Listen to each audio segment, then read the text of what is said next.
Окурман Кызыл Аскер районунда тротуарлар жоктугунан улам элдер ылай кечип жатканын айтып нааразы болууда. Элдик медиага жеринен тартылган видеону жөнөтүп, күн жылууда кар эрип, жер көлчкө толуп жатканын айтты. Кызыл Аскер район деген эле аты бар. Бул жак жаңы конуш эмес да. Ушуну кичине көзөмөлдөп, тротуарларды салып, жакшынакай кылып койсоңор боло, деди Борбор калаанын жашоочусу.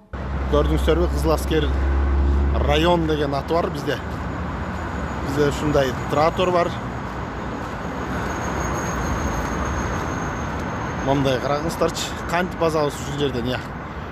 Кандай кылып бассак болот? Ушул жерди бир карап көзөмөлдөп койсо жакшы болот эле да, ушул. Биз эми жаңы конуш эмеспиз.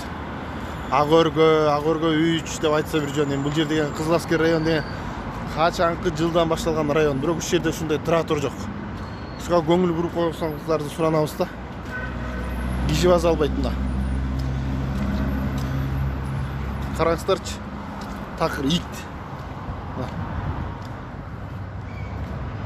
А бул жерде болсо мынтип кафенин хозяиндары элге жардам болуп мынтип басып койгон. А так бизде момундай.